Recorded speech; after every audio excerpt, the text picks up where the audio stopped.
I've got a question for everyone. What are you made of? Well, obviously skin and bones and blood and all that, but I'm talking about at a much smaller level.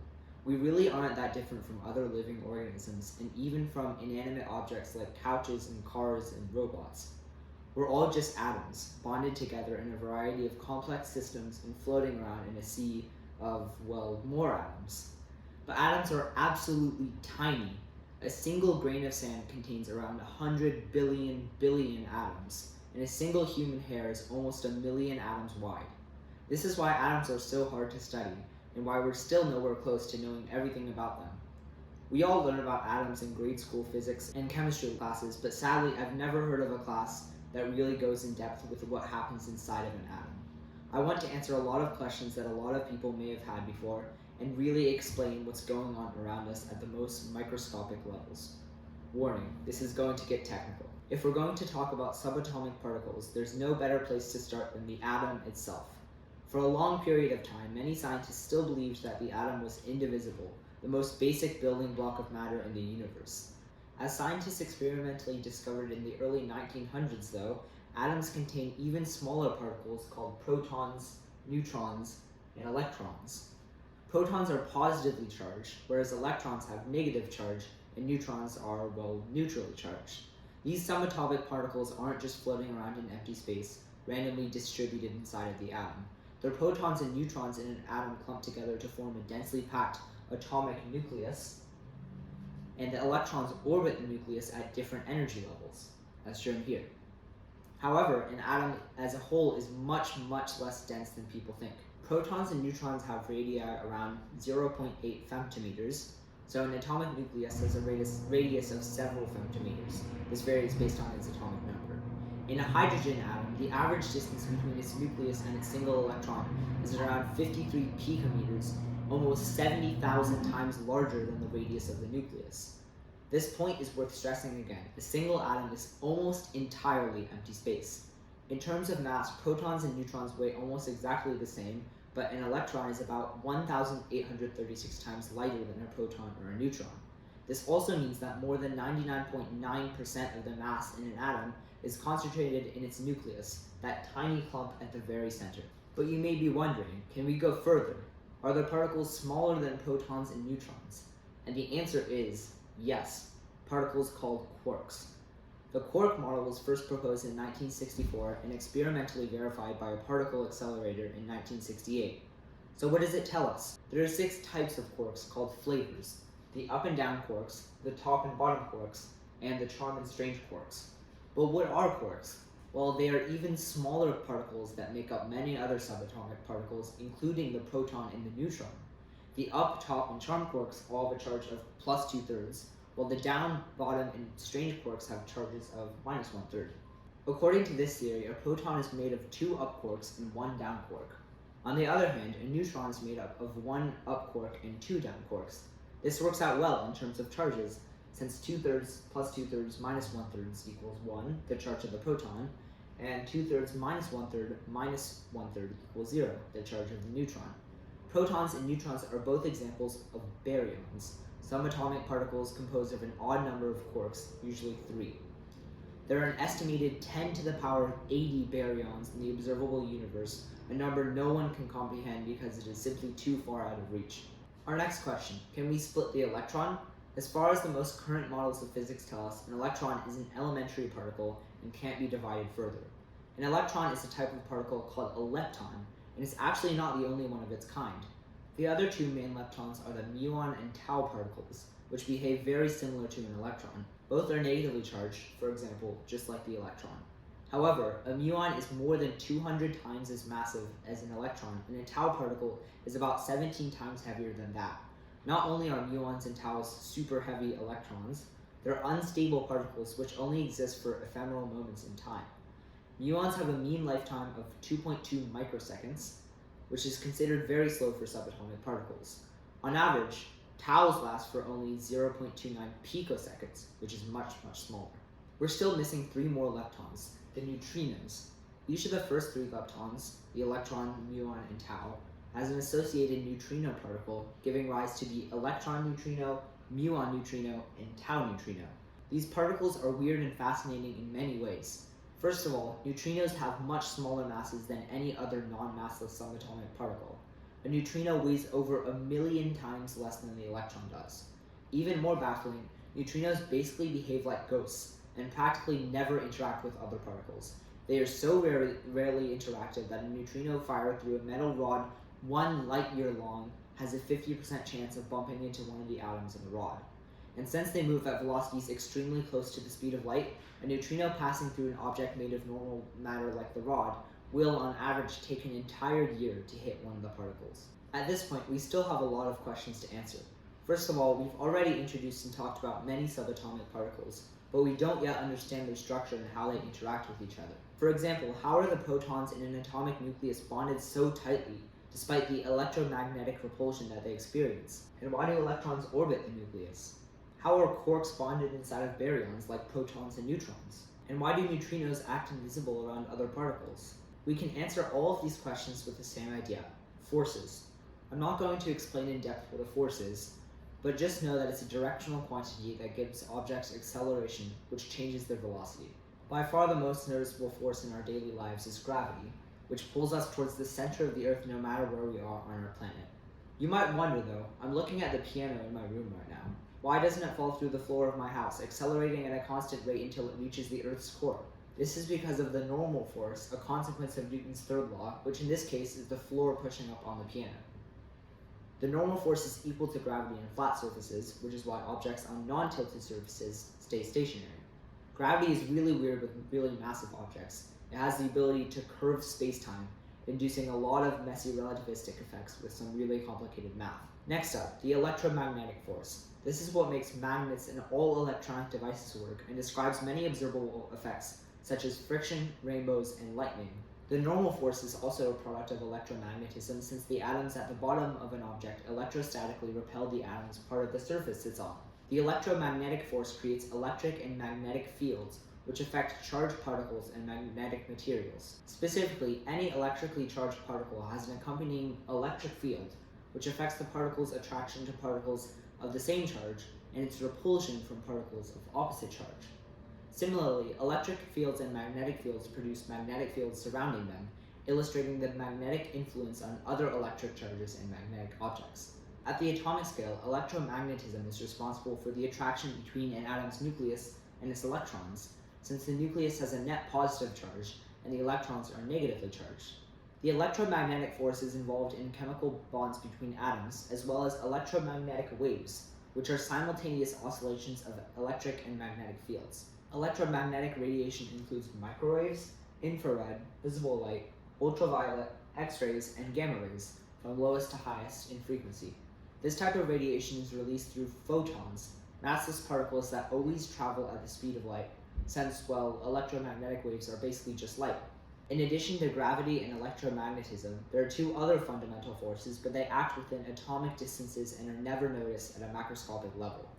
First is the strong interaction, or strong force, which is named as such due to its ability to overcome the electromagnetic repulsion between protons in an atomic nucleus. This is the aforementioned force that holds the nucleus together, and in fact is the same force responsible for the binding of quarks. The strong interaction is carried through subatomic particles called gluons, which are exchanged between quarks. I'm simplifying things a lot here, but due to a property called color confinement, quarks can never be found in isolation. If enough energy is added to a pair of bound quarks, the energy is just used to create more quarks. It turns out there are actually 8 different types of gluons, based on something called color charge, a property that both quarks and gluons have. This is part of an entire theory called quantum chromodynamics, which sadly we don't have enough time to get into here. The strong force dominates within around 0.8 femtometers, about the radius of a proton or a neutron, but a residual strong force binds protons and neutrons together at distances between 1 and 3 femtometers. The latter is carried by particles called mesons, which we'll talk about in a minute. Finally, we have the weak interaction, which is around 10,000 times weaker than the strong force.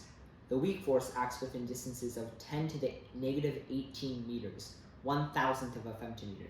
It's responsible for many atomic and subatomic processes, including radioactive decay, nuclear fission, and nuclear fusion, all involving the transformation of atoms into other atoms. The weak force is carried by W and Z bosons, short-lived elementary particles heavier than entire iron atoms. There are two W bosons, the W plus boson and the W minus boson, with positive and negative charges, respectively. They're best known for nuclear decay, where a W boson changes the flavor of a quark through the weak force. The only Z boson is the neutrally charged Z0 boson, which is responsible for transferring momentum and energy, allowing neutrinos to do something called elastic scattering. The electromagnetic force is actually much, much stronger than gravity, but gravity dominates at astronomical scales since astronomical bodies have roughly equal numbers of positive and negative charges, which mostly cancel out. Electromagnetism is the most powerful at the atomic scale, though, since the strong and weak interactions are practically zero at sizes of entire atoms. Let's recap. I'm going to introduce some more terminology here, just so that we can accurately classify all of the particles and forces we've covered so far. The 6 quarks and 6 leptons together are called fermions, but I've actually lied to you. These are not the only fermions. Every quark and lepton alike has a corresponding antiparticle, with the same mass but many reverse properties, including charge. In theory, antiparticles can form larger structures like antiprotons and antiatoms even, but most of them are extremely difficult and expensive to produce. But yes, antimatter really does exist. When a particle collides with its antiparticle, they will annihilate each other, releasing neutrinos and high-energy photons. So there are actually 24 different fermions, 6 quarks, 6 antiquarks, 6 leptons, and 6 antileptons.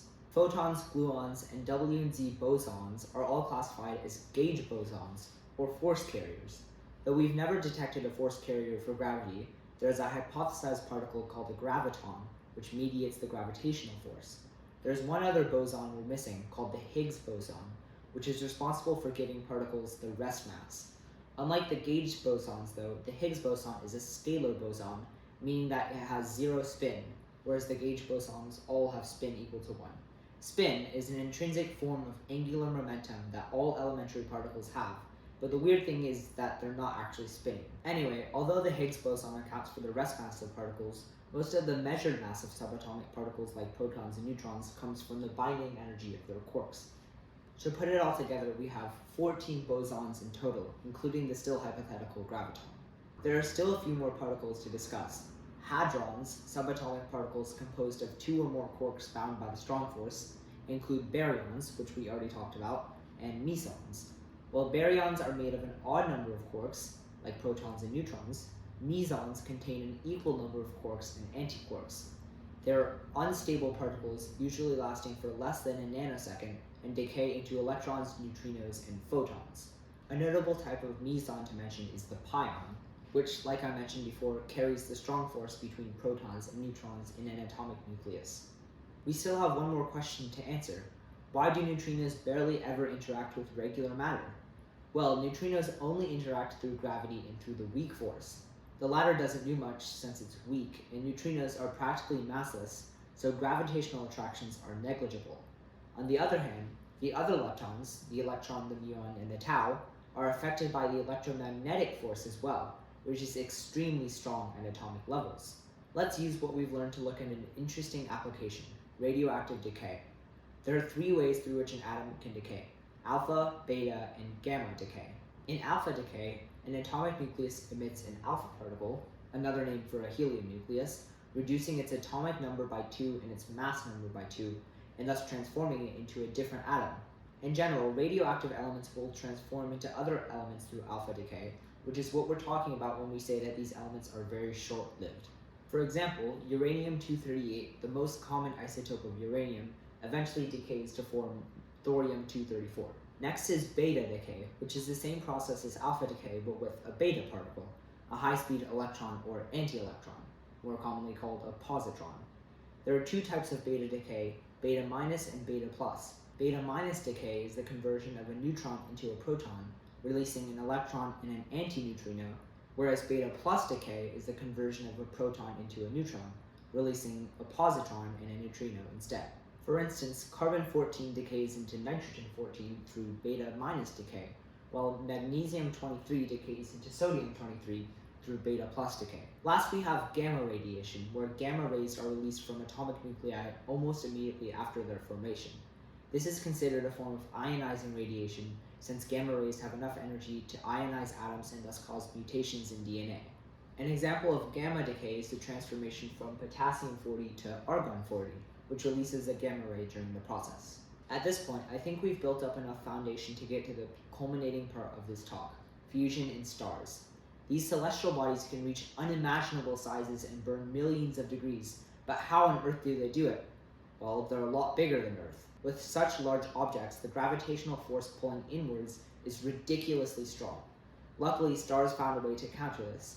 Stellar nucleosynthesis, a specific type of nuclear fusion that produces enough outward force to balance gravity.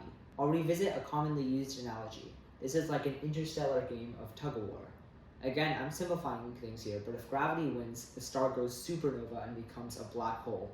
If fusion is able to hold out, the star won't go supernova, and eventually a small white dwarf will be left behind in its place. Certain stars on the border still go supernova, but aren't quite massive enough to form a black hole.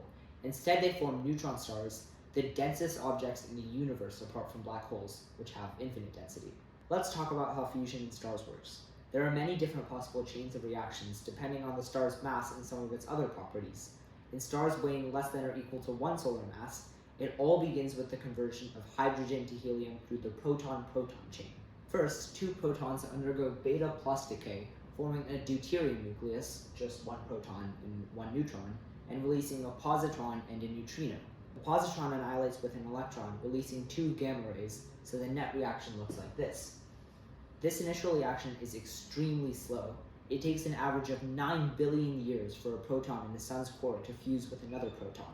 The deuterium nucleus then fuses with another proton through the strong force, forming a helium-3 nucleus.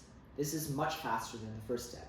The average lifespan of a new deuterium nucleus is only about 1 second before fusing with another proton. In the next step of the process, helium-3 is fused to produce helium-4.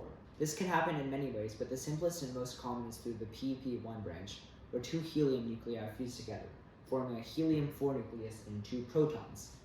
In stars heavier than the Sun, the CNO cycle, carbon, nitrogen, and oxygen, is the most dominant reaction chain for fusing helium. Once helium-4 is fused, helium is converted into carbon through the triple alpha process. 2 helium-4 nuclei fuse into a beryllium-8 nucleus, which in turn fuses with another helium-4 nucleus to produce a carbon-12 nucleus. I'm not really going to get into processes beyond the triple alpha process, but here is the gist after carbon is fused. Carbon fuses into neon, which in turn produces oxygen and then silicon. The final element in the fusion process is iron, which is considered nuclear ash. As a more massive star ages, it burns heavier and heavier elements, but once the core begins to fuse iron, the outward force from fusion is not powerful enough to combat the star's gravity, and the star begins to collapse. When a star goes supernova, it collapses violently, at velocities around 1/4 the speed of light. About 10 to the power of 46 joules of energy are released as neutrinos. So many are released that if the sun suddenly went supernova, the flood of neutrinos alone would be enough to kill us through radiation. Despite being the most violent events in the universe, supernovae are the main source of almost all of the heavier elements on the periodic table, spread throughout the universe. I think it's fascinating how such a violent and destructive event can be responsible for the elemental diversity that we see in our world and beyond. I hope all of this talk about subatomic particles and stars has helped you to gain a little more knowledge, a little more curiosity, a little more appreciation, and a little more inspiration for our universe. I truly believe that the most captivating mysteries in life are out there, in places far beyond our reach, since we've only revealed the tip of the iceberg regarding how our world works. Well, that's it, and thank you so much for listening.